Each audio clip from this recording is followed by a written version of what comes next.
नमस्कार दोस्तों। उम्मीद है आप सब अच्छे होंगे। मैं प्रखर श्रीवास्तव आपका सूत्रधार स्वागत करता है आप सभी का गुरु घंटाल में। दोस्तों, इस वीडियो में हम 14-15 फरवरी 2021 को हमारे देश में, विदेशों में कौन कौन सी घटनाएं घटीं, क्या क्या परिवर्तन आया, इसके बारे में बात करेंगे। निकल पड़ते हैं आज के सफ़र पर और देखते हैं कि सबसे पहली न्यूज़ विश्व के या हमारे देश के किस कोने से आ रही है। स्क्रीन पर आप लोगों को एक ट्रैक्टर नज़र आ रहा होगा और हमारे union road transport and highway minister Nitin Gadkari साहब नज़र आ रहे होंगे। इन्होंने इंडिया का पहला सीएनजी ट्रैक्टर इनॉग्रेट किया है। असल में ये ट्रैक्टर डीजल ट्रैक्टर को कन्वर्ट करके सीएनजी ट्रैक्टर में बनाया गया है और इसको इनॉग्रेट किया गया है। एंड माना जा रहा है कि ये जो सीएनजी ट्रैक्टर है, इससे कम हिंदुस्तान के सारे किसान मिलकर अगर इस सीएनजी ट्रैक्टर का इस्तेमाल करते हैं डीजल ट्रैक्टर के जगह पर, तो 1 trillion annually, more than 1 trillion annually cost बचाया जा सकता है फ्यूल का।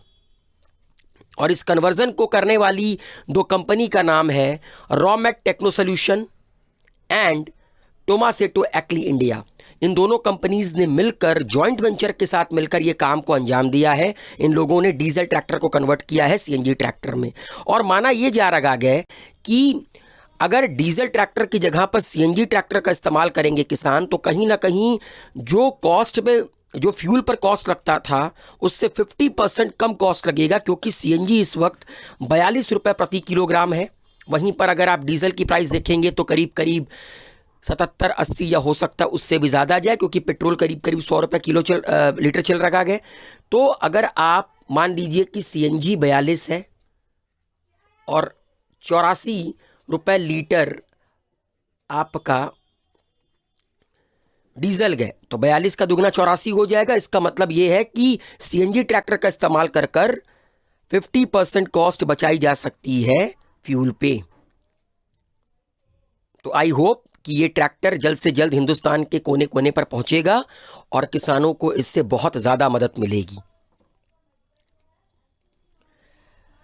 इटली के नए प्राइम मिनिस्टर नियुक्त किए गए हैं मारियो द्रागी, और इन्होंने रिप्लेस किया है ग्युसेप्पे कॉन्टे को, क्योंकि कोविड-19 का सबसे ज़्यादा इम्पैक्ट अगर किसी मुल्क में पड़ा, अगर सबसे अधिक कहीं पर लोगों को अपनी जान गंवानी पड़ी, तो वो है इटली।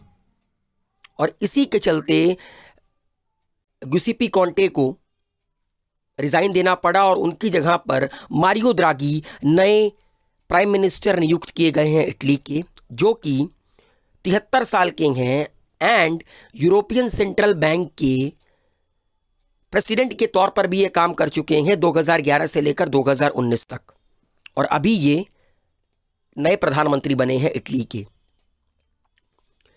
स्क्रीन पर देख लीजिए, ये है इटली। मैं आपको सिर्फ ये बताना चाहता हूं कि लैंड बॉर्डर इटली किसके किसके साथ शेयर करता है।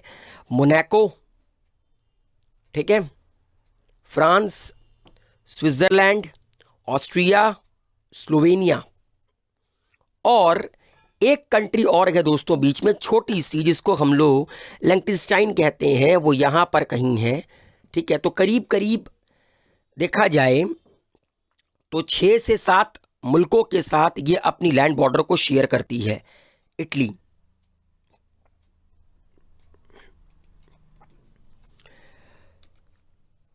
यूएसए और रशिया ने स्टार्ट आर्म्स रिडक्शन ट्रीटी को रिवाइव कर दिया है।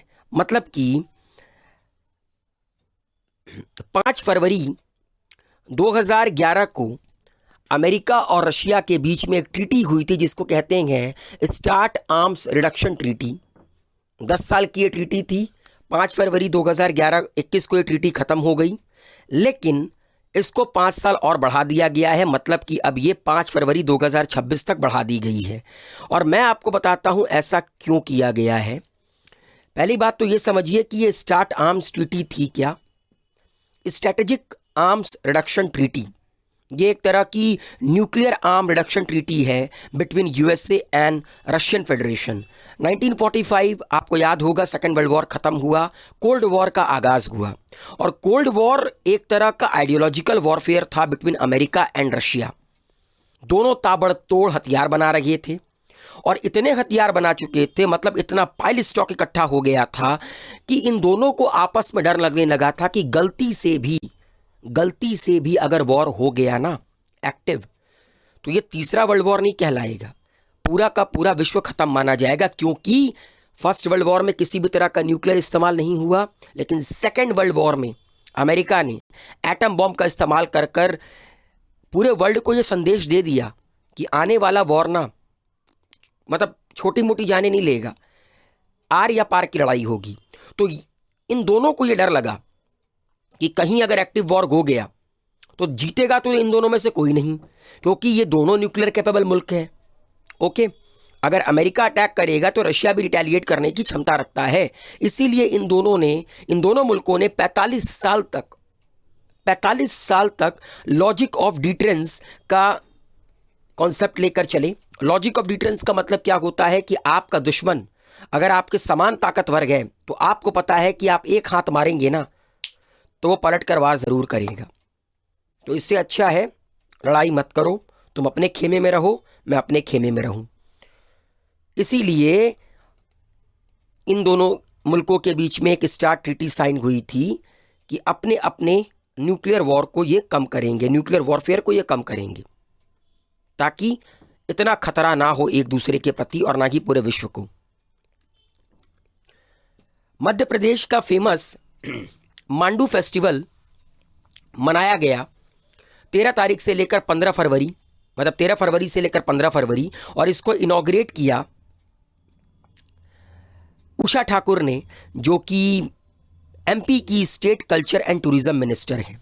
और ये जो मांडू फेस्टिवल है, ये मांडू करके एक जगह है धार डिस्ट्रिक्ट में, वहाँ पर मनाया जाता है। और इस फेस्टिवल में स्टेट गवर्नमेंट जो है एमपी की, वो मांडू की जो एंशिएंट सिटी है उसकी food, music, history, heritage, art and craft सबको दिखाती है, सबकी प्रदर्शनी लगती है, ताकि लोग आकर देखें, लोग जाने मांडू के बारे में। और इस ऑस्पिशियस ओकेशन के दौरान उषा ठाकुर, जो कि state culture and tourism minister हैं, उन्होंने newly constructed Dino adventure park and fossil museum को भी इनॉग्रेट किया, एंड एस्ट्रो पार्क बिल्डिंग, जिसकी जो 59 लाख की लागत में बनेगा, उसके कंस्ट्रक्शन को भी इनॉग्रेट किया। और ये जो डाइनो एडवेंचर पार्क है, ये हिंदुस्तान का पहला मॉडर्न फॉसिल पार्क होगा जिनमें करीब करीब 24 अंडे और अदर फॉसिल्स डिस्प्ले किए जाएंगे डायनासोर के। तो मांडू फेस्टिवल कहाँ मनाया गया?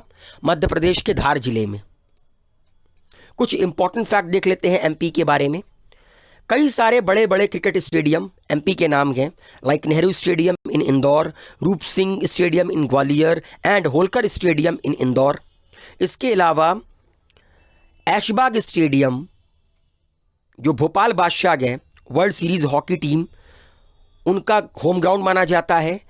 एंड एमपी की स्टेट टीम भी संतोष ट्रॉफी में खेलती है, जो कि फुटबॉल की अपने में एक बहुत बड़ी टूर्नामेंट है। कुछ इंपॉर्टेंट थर्मल पावर स्टेशन देखते हैं कोल बेस्ड, जो कि एमपी में सिचुएटेड है। Satpura thermal power plant, Amarkantak thermal power plant, Sanjay Gandhi thermal power plant and Shri Singaji thermal power plant. ये कुछ इंपॉर्टेंट थर्मल पावर प्लांट हैं जो कि मध्य प्रदेश में लोकेटेड हैं। महाराष्ट्र की गवर्नमेंट ने फ्लिपकार्ट के साथ एक MOU साइन किया है, मेमोरेंडम ऑफ अंडरस्टैंडिंग साइन किया है, टू प्रमोट वुडन टॉयज। लकड़ी के खिलौनों को प्रमोट करने के लिए महाराष्ट्र की सरकार ने मेमोरेंडम ऑफ अंडरस्टैंडिंग साइन किया है फ्लिपकार्ट के साथ। आइए कुछ इंपॉर्टेंट महाराष्ट्र के नेशनल पार्क देखते हैं।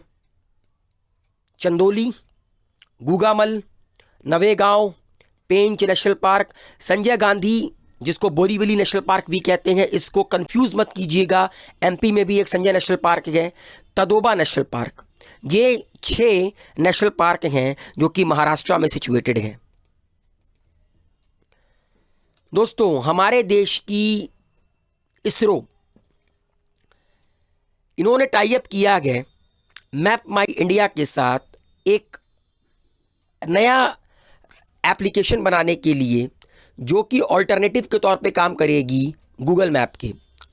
आजकल तो गूगल मैप बड़ा आम है। कहीं पे आप जा रहे हो, किसी अनजान जगह पे जा रहे हो, किसी नई जगह पर जा रहे हो, तो आप कोई नहीं डरता है, सबको पता है उसके पास गूगल मैप है। बस इंटरनेट होना चाहिए, लोकेशन डाला, गूगल मैप ने काम करना शुरू कर दिया। लेकिन कहीं ना कहीं ये गूगल मैप हमारे देश का नहीं है, इंडिजीनियस नहीं है। तो इसीलिए इसरो टाई अप किया गया है इसरो का मैप माई इंडिया के साथ, ताकि हिंदुस्तान का अपना एक होम ग्रोन ऐप बनाया जा सके।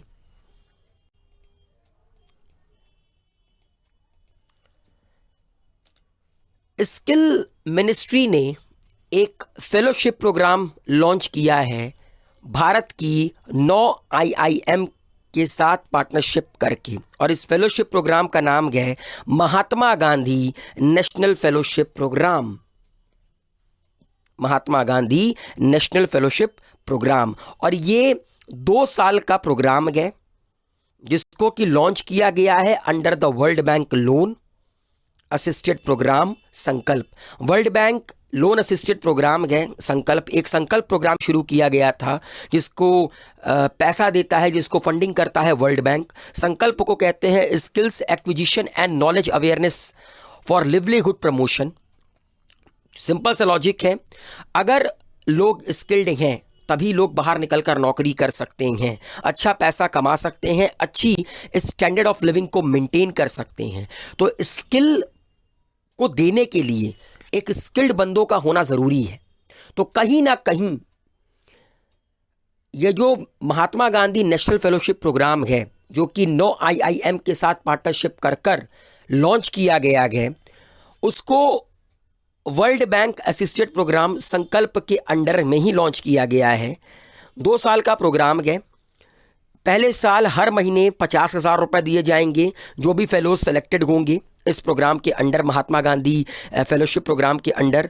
दूसरे साल हर महीने 60,000 रुपये दिए जाएंगे, और जो इनको ट्रेनिंग दी जाएगी 9 आईआईएम में, ये करेंगे क्या, ट्रेनिंग लेने के बाद ये district skills committee and district skill administration के वर्क को स्ट्रेंथनिंग करेंगे, औरों को ट्रेनिंग देंगे, ताकि हमारे जो देश में लोग हैं वो स्किल्ड हो पाएं और अपने लिवलीहुड को अपने दम पर जनरेट कर पाएं, उनको किसी के सामने हाथ ना फैलाना पड़े। टाटा मोटर ने अपना नया सीईओ एंड एमडी नियुक्त किया है मार्क लिस्टोसेला को। ये जो स्क्रीन पर आपको नजर आ रहे हैं, टाटा फाउंडर, जिसके फाउंडर हैं टाटा मोटर के founder JRD Tata, and Tata motor founded हुई थी 1945 मुंबई में। तो मार्क लिस्टोसेला नए सीईओ एंड एमडी नियुक्त किए गए हैं टाटा मोटर्स के। आईसीआईसीआई लॉम्बार्ड ने corporate India risk index launch किया है, और ये जो corporate India risk index launch किया गया है, ये सिर्फ इसीलिए लॉन्च किया गया है ताकि जो बड़ी बड़ी कंपनीज हैं, ऑर्गेनाइजेशंस हैं, उनको ये मदद करेगी to understand the level of risk that their business is facing and also assist in developing a successful risk aversion plan। But obvious है, अगर आप बिजनेस करते हैं तो रिस्क तो आता ही आता है, लेकिन बहुत सारे होते हैं लोग जो रिस्क से घबरा जाते हैं, रिस्क को कॉम्बैट नहीं कर पाते हैं, रिस्क से लड़ नहीं पाते हैं। तो ये कॉरपोरेट इंडिया रिस्क इंडेक्स कहीं ना कहीं कंपनियों की मदद करेगा लेवल ऑफ रिस्क को समझने के लिए, ठीक है, जो कि उनका बिजनेस फेस कर रहा है, और इसके अलावा इनको असिस्ट करेगा कि किस तरह सक्सेसफुली इस रिस्क को ओवरकम किया जा सके। आईसीआईसीआई लॉम्बार्ड, ये स्क्रीन पर आपको नजर आ रहा होगा, ठीक है, मुंबई में इसका हेडक्वार्टर है। 2001 में ये बना, आईसीआईसीआई बैंक बना 1994 में, और भार्गव दास गुप्ता इसके एमडी हैं, मैनेजिंग डायरेक्टर हैं आईसीआईसीआई लॉम्बार्ड के। हमारे देश के माननीय प्रधानमंत्री श्री नरेंद्र मोदी ने चेन्नई में जवाहरलाल नेहरू इंडोर स्टेडियम में एक फंक्शन के दौरान हमारे देश का स्वदेशी मतलब हमारे देश में बना main battle tank Arjun MK-1A हमारे देश की आर्मी को हैंडओवर किया। अर्जुन MK-1A ये स्क्रीन पर आपको नजर आ रहा होगा और ये हमारे बीच में हमारे देश के माननीय प्रधानमंत्री श्री नरेंद्र मोदी, अगल बगल हमारे देश के वीर जवान, इन्होंने इसको हैंडओवर किया अर्जुन MK-1A को इंडियन आर्मी को। इसको डिजाइन डेवलप्ड किया गया है चेन्नई की एक company combat vehicle research and development establishment, जो कि DRDO का एक पार्ट है। DRDO की एक यूनिट जो कि चेन्नई में है, combat vehicle research and development establishment, इन्होंने इसको डिज़ाइन किया है और इसको डेवलप किया है अर्जुन MK-1A को। चलिए देखते हैं इंडियन आर्मी के कुछ various command. Eastern command Indian army का कोलकाता में स्थित है, सेंट्रल कमांड लखनऊ में, northern command Udhampur, southern command Pune, south western command Jaipur, western command Chandigarh और ट्रेनिंग कमांड है दोस्तों शिमला। तो ईस्टर्न कमांड कहां पर है दोस्तों? कोलकाता, ठीक है। Western command Chandigarh, northern command Udhampur, southern command Pune, central command Lucknow, south western command Jaipur and training command Shimla. तो टोटल 7 कमांड हैं इंडियन नेवी के। स्क्रीन पर आपको एक महिला नजर आ रही होंगी, इनका नाम है मेघना पंत और इनकी नई बुक लॉन्च हुई है the terrible horrible very bad good news. और ये बुक 2021 में रिलीज होगी और इसके ऊपर एक मोशन पिक्चर भी बनेगी बॉलीवुड में, जिसका नाम होगा बदनाम लड्डू।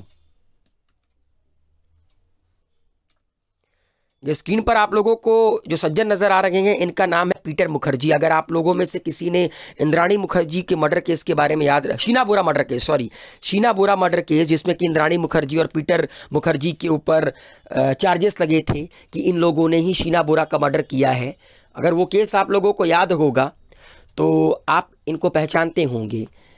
इनकी memoirs stars struck confession of a TV executive ये लॉन्च हुई है। तो दोस्तों इतनी सी कहानी थी 14 और 15 फरवरी की। उम्मीद है आप लोगों को ये वीडियो पसंद आया होगा। दबा के लाइक शेयर कमेंट कीजिए, गुरु घंटाल को सब्सक्राइब कीजिए, बेल आइकन को दबाना ना भूलिए। Thank you so much.